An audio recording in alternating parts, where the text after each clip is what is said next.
Hey, it's Sharice Holder.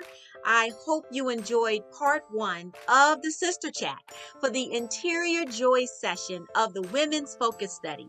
It's coming up this fall, September 10 through October 22nd, 2022. So we're giving you all the great insider details on the joy and what it takes to design the home and the life you were created to live.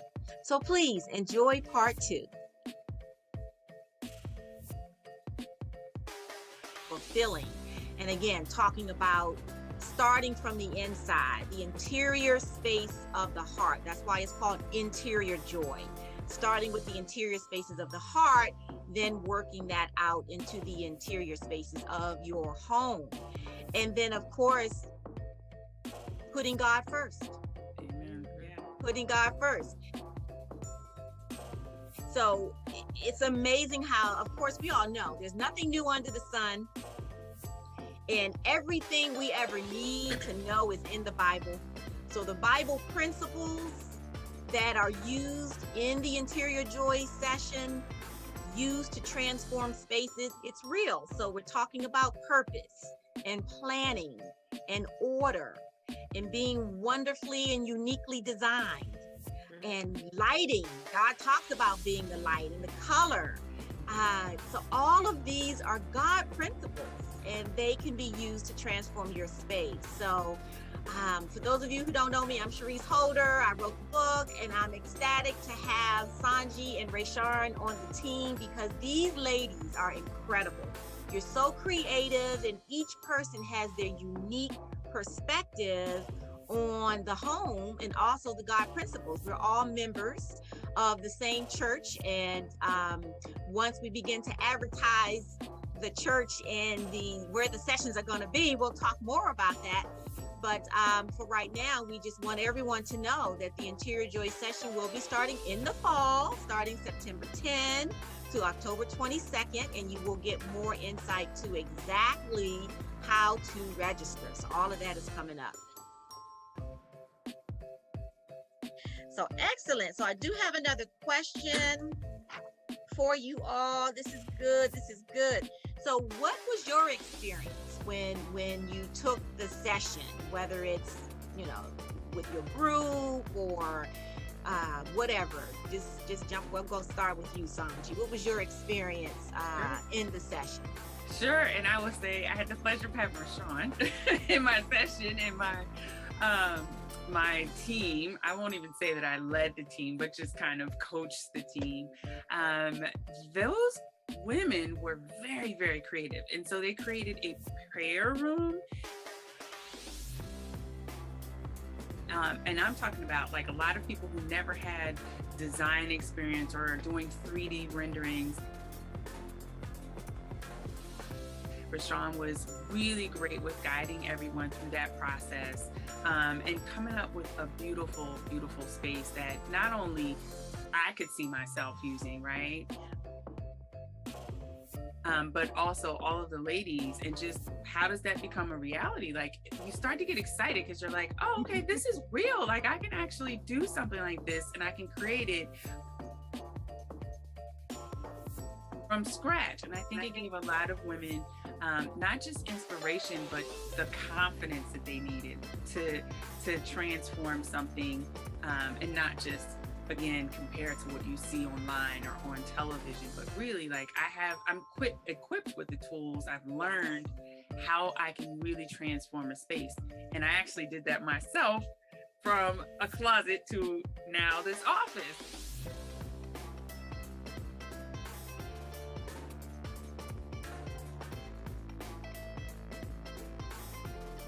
Had to do the same thing. And it's really learning all of the things like measuring your space and just an incredible session and an incredible time with the women. So yeah, I'm looking forward to the next one. Yes, indeed. All right, Rayshawn. Wow, for me, I think the ladies were so great. They really surprised me in the end. It's not we don't need design experience to take Interior Joy. It is not something that you have to have. That is by no means a prerequisite. But I think the ladies really enjoyed learning how to use that software. Some definitely were more challenged than others, but they really took it to heart and said, hey, we're going to master this. And so we had our sessions sometimes after the class. And I think they really transformed a lot of their spaces.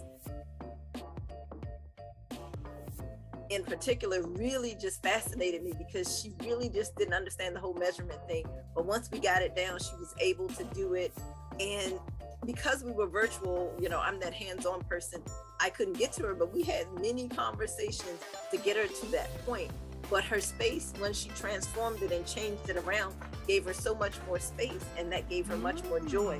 So for me, that was the awesome part of the class, in addition to just reaching out to the ladies, learning how they operate. And with the prayer room that Sandy talked about,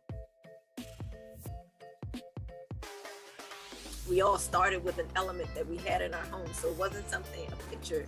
So every element that was placed in the room came from something that someone had. So whether it was a pillow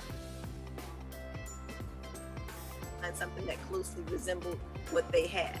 Yes. And that's how we built the room. And that's where the interior joy comes from, especially when you don't have a whole lot, but we all have a lot of stuff in our houses that if we take it from one room and put it somewhere else, it suddenly transforms that space.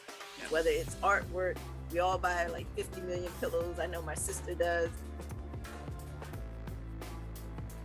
And so she can move them from room to room and it suddenly transforms that space. Yeah. And so I think for me, the ladies were incredible to work with. I enjoyed them tremendously, and I look forward to new ladies and how they're going to transform their spaces and their lives. I also think, because I could see a transformation just from the beginning to the end, and just I don't want to say personality, but just like, you know, feeling stuck, for lack of words. Like, here I am, we're in a pandemic, I don't know, and so she really was like, I'm not really sure, I'm now in a different place. And so I could really see from the beginning of the class to when the prayer room was done, and just her countenance and her how she came across as a much more confident and, like she said, much more joyful person. So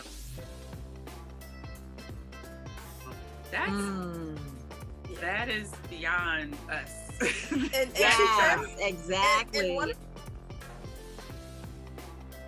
the things about the interior joy and the transformation process is that she did have a dark space. She loved dark colors, but there was so much darkness. And we know sometimes when you come into dark spaces, it makes you feel dark. Yeah. And so the suggestion was to brighten it up with colors, and, you know,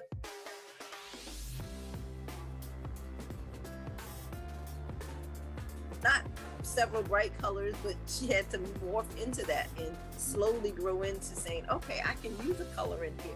But she was open to the idea. And that's the other part of interior joy, that you have to be open to wanting to change and wanting to transform. Wow. That's a word. And that is word. It's for all ages. Yes. So it's not, you know, it's no set age for this. And to me, just like you just said, you have to be open to it. So for someone who's a little bit of a seasoned saint, as we like to say, you know, just to have the mindset to be willing to be open to change is a big, big deal.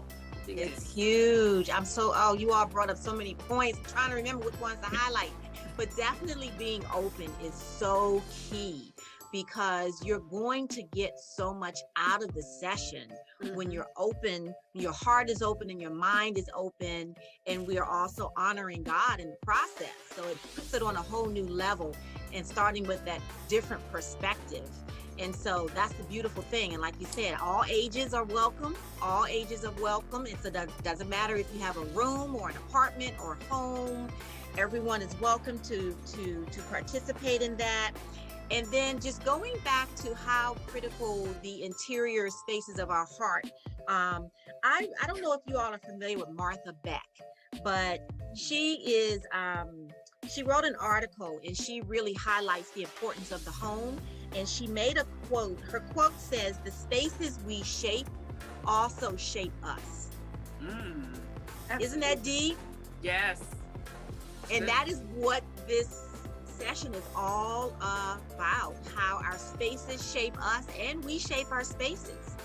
And you can actually take and look at your space as it is right now, describe that space, and it is also describing the interior space of you. Mm-hmm. Absolutely. Yes, it is. And so there's so much deeper meaning to the process. So if you're willing and you're open, you're going to come out the other side. You're going to go from point A to point B, and you're going to come out the other end with a change. So that was going to be my next question. Can women really actually change their space after the end of this session? I believe so. Yeah, I think so. Absolutely. I think you have enough tools to be able to start the process. Yes. And to be honest, you have experts, right? So between yourself or even Miss Bernice or Rashawn, like I leaned into Rashawn after the class is over and transformed a major space and leaned into you as well. So I think that's a golden opportunity for a lot of women who, don't know where to get started or, are not right at the point where their budget could afford them to do a major renovation. You can start somewhere, and this class is really, or this session is really helpful for that. So yeah, I absolutely think so. Definitely, because they're going through the 10 steps, right, Rashawn? Absolutely. I mean, I totally agree. And I think, one thing, people are intimidated by budget. Yeah. And so people think, oh, I have to have a huge budget, especially watching those HGTV shows. Right. Or they go to the other extreme and they're like, hey, I can do it for 10 cents. And so there is a happy medium that can be there, that can fit your budget, but knowing resources and places to go that you can say, hey, I know that maybe I can't spend $5,000 on a sofa, but I know where I can go and get something that's less expensive, but can still work for me.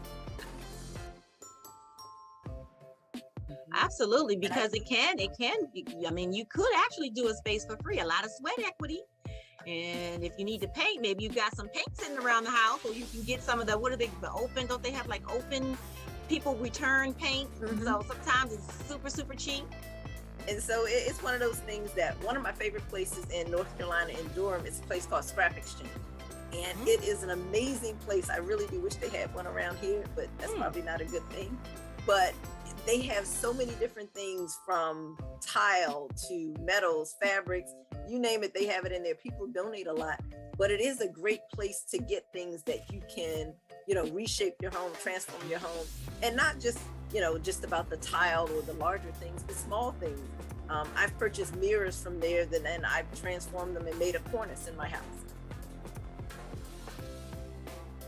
And so it can be used for different things, and people never really realize where the resources are. And that's one of the tools that we also give in the classes. Like, hey, here's some local resources and places that you can go to find things that are, less expensive, or thinking of ways that you can use those things in your home in a different way. I mean, I used a bed sheet, or not even a duvet cover, and it's now one of my curtains in my dining room. Yeah. You would never know that it's a duvet cover. Yes. But those are those things that you're like, hey, I couldn't find what I wanted in the store in the color I wanted. And even having it made, they still didn't have the fabric that I wanted. And I just happened upon a duvet cover, and I just decided that I was just going to transform it into a curtain. And years later, people still love it, but it's one of those things that you can do. Yes. Using what you have, that's the biggest message, right? In the session, using what you have. Because I've actually taken a tablecloth, and those were my curtains for years, and literally split it down the middle, so that covered the whole window, because it's just going to grace the sides. So using what you have. And Sandra, you've done the same thing in your home. I have. I love repurposing. And I love saying it's vintage, right? Instead of saying, oh, it's used. It sounds great to say it's vintage. Yeah. So right? Love it. And you're like, oh, wait, this is like vintage. But absolutely, I love repurposing. I've found things for $10 at Goodwill if it has good bones. I've reupholstered it. And I love repurposing, as you all say, especially things that might be sentimental, right? So it's not just that we're trying to be pack rats or hoarders and hold on. Because that's we won't allow for other things to come into our world when we just hold on to things. But some things that have sentimental value or just has good bones, I absolutely love repurposing it and making it something new, and then being able to tell the story and share that with my children. Like, this used to be so and so's chair that got passed down, or I love that. Yeah, because I always say, even though we live in suburbia Maryland, in my mind, I'm living in a loft in New York City. So